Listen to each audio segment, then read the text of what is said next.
Assalamualaikum warahmatullahi wabarakatuh. Nama saya Adelia Skardivanti, NIM 18205-128. Saya dari PS5A Prodi Perbankan Syariah. Saya di sini akan menjawab pertanyaan terkait tugas akhir semester mata kuliah Manajemen Pembiayaan Bank Syariah.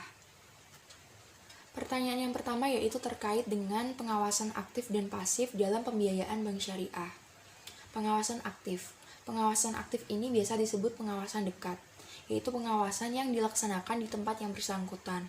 Dalam pembiayaan bank syariah, pengawasan ini dapat dilakukan dengan cara mengunjungi nasabah secara langsung, sehingga akan menghasilkan data-data atau informasi seperti efektivitas pembiayaan nasabah, realisasi kerja bulanan nasabah, hutang piutang bulanan nasabah, tingkat kemajuan usaha nasabah, dan informasi-informasi lainnya yang bisa digali. Sehingga dalam pengawasan aktif ini, pihak bank dapat menghasilkan laporan atau data-data terkait nasabah untuk dapat ditinjau lebih lanjut sebagai penyokong jalannya kegiatan pembiayaan. Lalu pengawasan pasif atau pengawasan jauh. Pengawasan pasif atau pengawasan jauh ini merupakan pengawasan melalui penelitian dan pengujian terhadap surat-surat pertanggungjawaban yang disertai dengan bukti-bukti penerimaan dan pengeluaran. Dalam pembiayaan bank syariah, pengawasan ini dilakukan dengan cara mengawasi kalau wirausahawan salinan buku tabungan pribadi nasabah dalam beberapa bulan terakhir. Kemudian data keuangan usaha nasabah seperti neraca keuangan, laporan laba rugi, catatan penjualan, dan data pembukuan lainnya.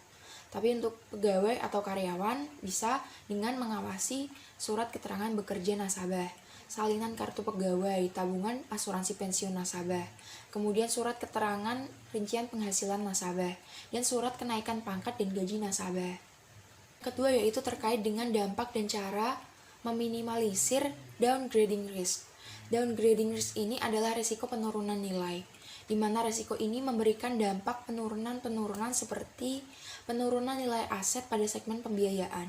Biasanya penurunan ini karena kualitas pembiayaan yang buruk, karena karena pembiayaan yang bermasalah. Kemudian juga bisa berdampak menjadi penurunan laba perbankan syariah, biasanya karena faktor likuiditas yang ketat.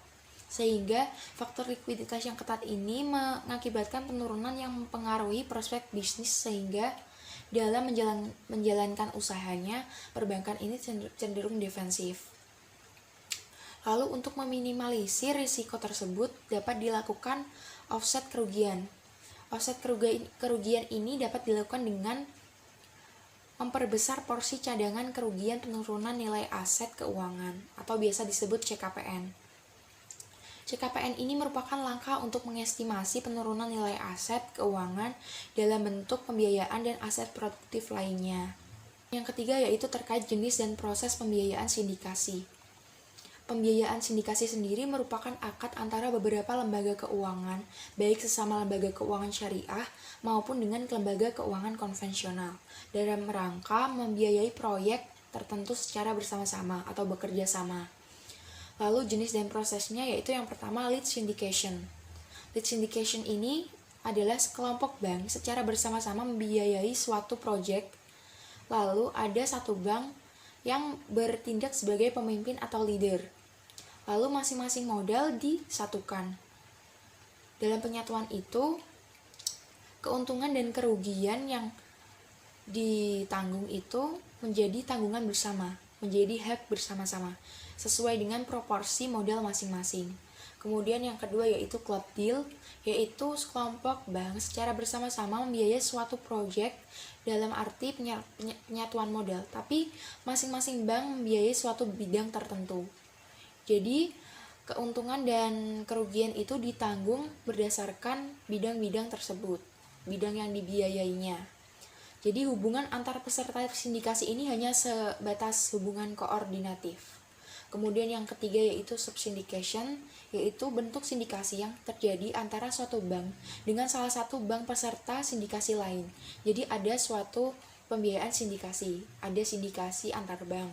Namun antar bank itu bekerja sama dengan bank lain, seperti itu. Jadi keduanya tidak berhubungan secara langsung dengan peserta sindikasi yang lainnya. Yang Yang keempat yaitu terkait dengan strategi bank syariah dalam menghadapi persaingan pembiayaan online. Di era teknologi yang semakin canggih ini, semua bidang yang bergerak dalam roda ekonomi mengalami perkembangan dan modernisasi. Hampir semua aspek industri, bisnis, dan jasa menggunakan teknologi informasi secara kreatif dan inovatif untuk meningkatkan nilai atau kualitas perusahaan maksudnya. Lalu, salah satunya di lembaga keuangan dalam memanfaatkan teknologi ini, dia menerapkan fintech. Fintech ini merupakan penerapan teknologi informasi dalam bidang keuangan. Perbankan syariah ini cukup pesat di Indonesia karena dilirik oleh masyarakat karena prinsip dan operasionalnya sesuai dengan keyakinan yang dianut masyarakat. Namun jika ditinjau lebih lanjut, masyarakat belum sepenuhnya fokus kepada jasa dan layanan perbankan syariah. Oleh karena itu, karena teknologi informasi semakin canggih, jadi untuk menyorakkan, menyorakkan bagaimana sih perbankan syariah pembiayaannya kepada masyarakat itu bisa dilakukan dengan teknologi informasi yaitu fintech. Lalu strateginya yaitu yang pertama dengan cara menerapkan sistem informasi yang mumpuni baik pengguna pihak bank sendiri maupun pihak nasabah. Jadi kegiatan akses mengakses dapat terlaksana dengan baik. Kemudian yang kedua yaitu melakukan promosi dengan inovasi dan kreasi yang dapat dipahami dengan baik oleh masyarakat sehingga promosi kita itu sampai kepada masyarakat. Masyarakat lebih mudah mengenal bank syariah beserta produk-produknya. Kemudian yang ketiga yaitu mengikuti perkembangan teknologi dan selalu mengupgrade atau memperbarui teknologi bank sehingga tidak mengalami ketertinggalan. Lalu yang keempat yaitu mengembangkan sinergi fintech dalam bank syariah agar operasional bank syariah lebih nyaman dan transparan bagi masyarakat. Jadi masyarakat itu bisa nyaman dalam menggunakan fintech. Contohnya dengan memberitahukan atau menginformasikan cara-cara mengoperasikan fintech. Bagaimana? Jadi masyarakat itu tahu cara penggunaannya. Jadi semuanya itu bisa sistematis dan terstruktur. Sekian presentasi jawaban dari saya, kurang lebihnya mohon maaf, untuk pengertiannya terima kasih. Wassalamualaikum warahmatullahi wabarakatuh.